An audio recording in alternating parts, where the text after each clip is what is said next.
Episode 6. Episode 6 is about a girl named Rachel Morgan, and there's so many stories that come to mind.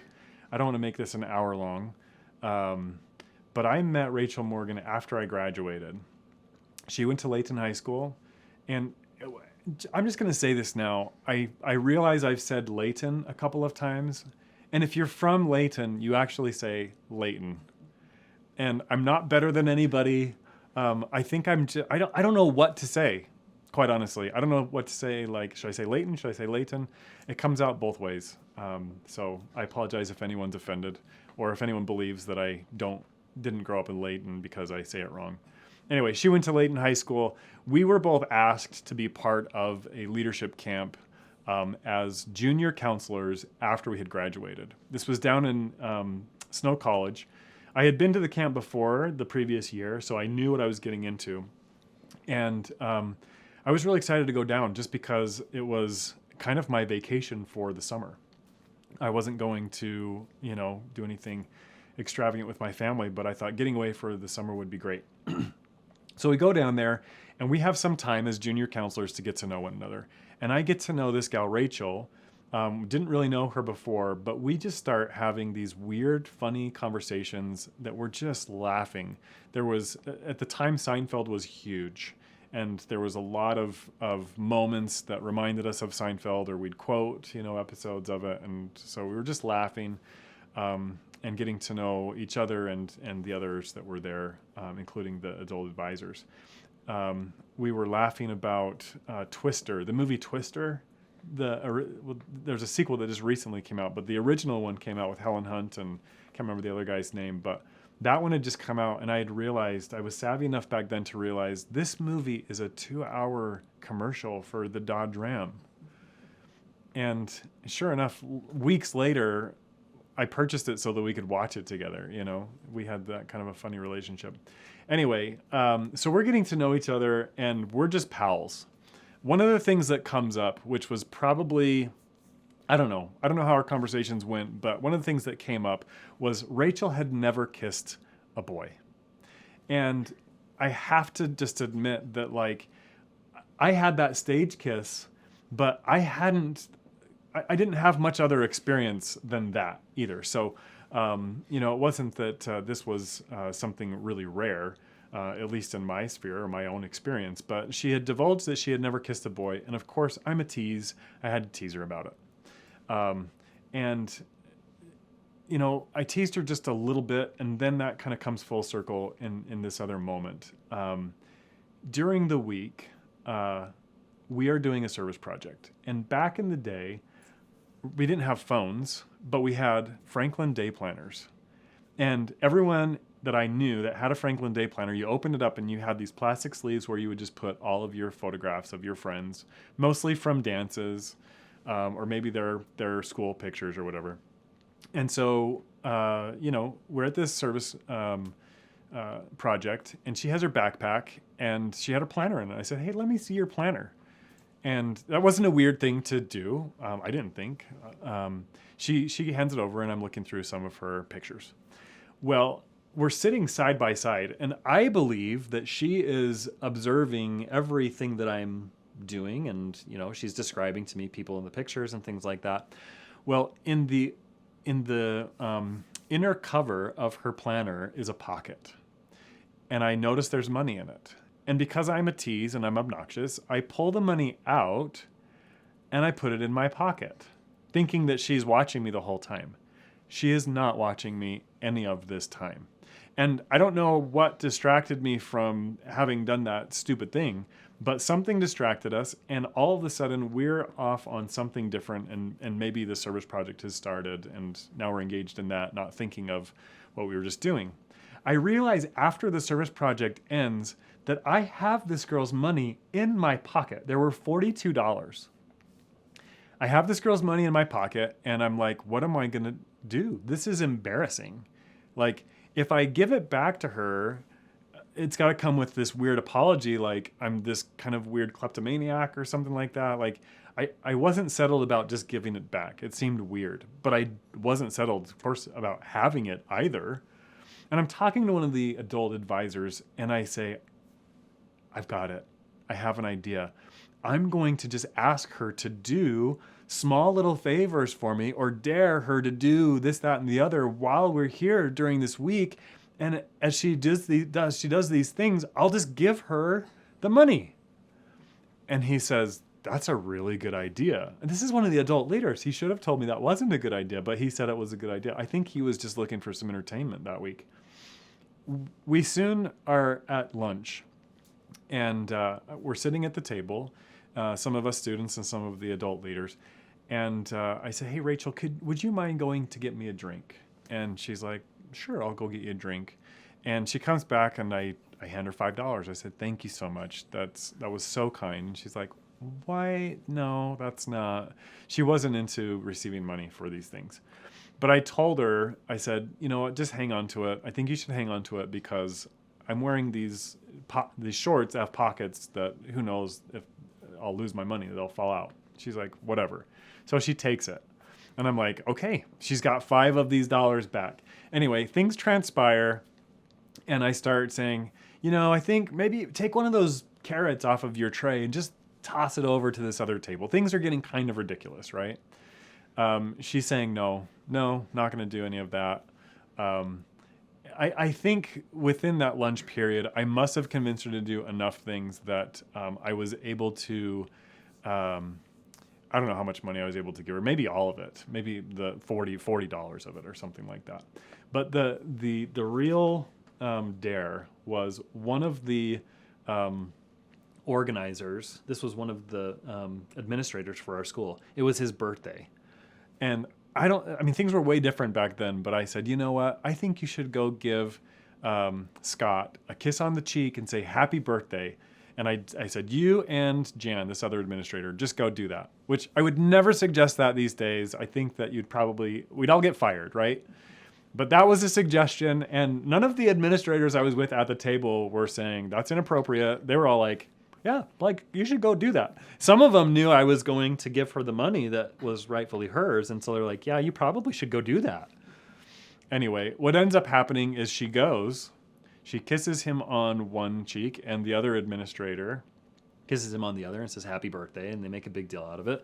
And while that happens, everyone at the table they had just left where I'm sitting is just laughing because of what we know that she doesn't know. And of course I give her the money. She tries to not take it. And I say, I think you should take it because I don't want to lose it. Anyway, because of all those things, how they stacked up, people around in this camp are kind of observing some of it. And they're talking about what's happening. And a lot of the kids are saying, hey, this girl that had not kissed anyone, like, I think that she kissed a boy. She kissed Ryan. Like, that's the rumor, which is untrue. But, you know, of course, we're at this week-long camp and kids are excited about stuff like that. And so that's what gets passed around. And I'm laughing because I think that it's really funny that that is the rumor and it's totally not true. And I'm of the opinion that at the time it was pretty harmless. You know, her reputation wasn't spoiling and neither was mine. And so, you know, it was kind of harmless fun. Later that night, I heard from one of the other junior counselors that Rachel had gone to get something out of a vending machine in their dorm where they were staying. And she opens her day planner to pull out the money that she has brought to buy things with. And it's not in her planner. And she realizes it's in her pocket. And right away, I don't know the words that she used that were passed on to me, but she knew right away that it was me and she was going to get me back. And knowing her like I did then, I was positive that she was going to get me back in a bad way. So they warned me. And I went back to my dorm and definitely booby-trapped it. I didn't want to be, because I knew that she'd be able to find a way into that room because of her connection. She was like the president of the student council. Didn't get any tricks played on me that night. But the following day, we have this kind of opening exercises with all of the kids. These are student officers from high schools all over the state of Utah. Eyes are on her. And and they all know kind of what we've been joking about. And she does the opening exercises, does the announcements, kind of announces the agenda for the day. And after everything's announced, she says, "Oh, we have one more announcement." And she holds up this giant pair of underwear, and she's written my name on it. And she says, "Oh, where some of the kids were out playing in the field yesterday, we found this in the bushes." And kind of makes this joke about, my mom writing my name on my underwear, and which wasn't true, but, touche, right?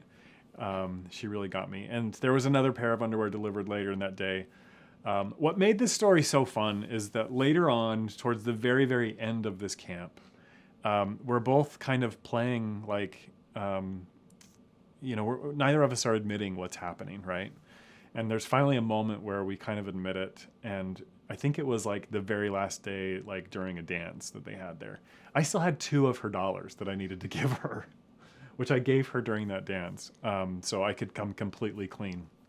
Anyway, the reason why this is an episode is not just because that's a funny story from memory, but we go back home, and she doesn't live very far away. She's not one of the officers that lives in St. George or something. And so I'm like, we should hang out. And so we do. And this is my summer after my senior year. And it became the most magical summer. Everyone should have a magical summer after they graduate from high school. She and I hung out a ton. We went on dates. We spent time with, I remember going over to her house, which was this old, one of the oldest houses in Layton. On Elm Street, which is why the episode is named what it is. And spend some time with her family, get to know the Morgans. They're this old family in Layton. There's tons of history there, and just loved every minute of it. And I would say, like, the way that the relationship developed, like, I developed this crush and this feeling towards her that was like, I've never felt this before, ever. Here I am. And it didn't work out. There was a lot of good times, but it just kind of petered out. And I remember she just kept thinking, "No, you need to go on your mission. You need to go on your mission." I was like, "Yeah, that's part of the plan. I'm going to go on a mission, but like, I really like you." And I thought I wanted to kiss her, and I knew that she had never kissed anyone before. And so that was a part of the story. There was that moment where it seemed like, okay, yeah, this is the time, right? And, I went in to kiss her, and I remember she just turned her head, and it was like, oh, maybe it's not the time. And she just, she apologized. She was like, I'm so sorry. And I was like, no, it's okay. I get it. I totally get it. And I'm walking to my car. I'm still feeling satisfied that, we had a great time. And I remember her coming. She ran towards me as I'm about to get in my car, and she just said, "I'm so sorry," but then she gave me a kiss on the cheek, and I was like, well, I'm really confused, but whatever, it's cool. I don't want to make this more spicy than it needs to, but we exchanged a couple of kisses later, and so I really thought that was like, this was the relationship that I would carry into like a mission, and we would write, and who knows what would happen and all that kind of stuff. And it just didn't. It lasted just for a couple of months. And I remember dropping her off. We went bowling, and she had said something to her family before we left about, if she was just gonna be really angry if I beat her in bowling. And I was kind of frustrated at that point, and I just thought, I want to beat you so badly in bowling. And I'm not a great bowler, but anyway, I remember I probably won, which made her angry. I dropped her off, and I was just hoping that we could just maintain a good relationship. But it really was just kind of fizzling into not much. And I'll tell this story just because it has relevance, even within the last year. I'm really frustrated, and rather than drive home, this is probably midnight, or close to midnight, rather than drive home from her house on Elm Street in Layton, I just drive west on Gentile. And my house is in East Layton. It's the opposite direction. And I just drive west, and I drive as far as the road will take me, because I just need some time to just think. And I drive out until the road ends and it becomes gravel. Present day, that would be around where there's a roundabout there right now where you can either turn up north on the bluff or continue to go straight. There's a roundabout there. Anyway, I park my car there because I don't want to get too far into the gravel. It's so dark. I don't even know what's out there. And I just sit there and I just have this moment where I just thought, I'm kind of praying out loud a little bit. And I'm just like, Heavenly Father, like, I really thought this was the one. And all the things that led up to this seemed like this was going to be this special relationship that I got to enjoy, not just for now, but like forever.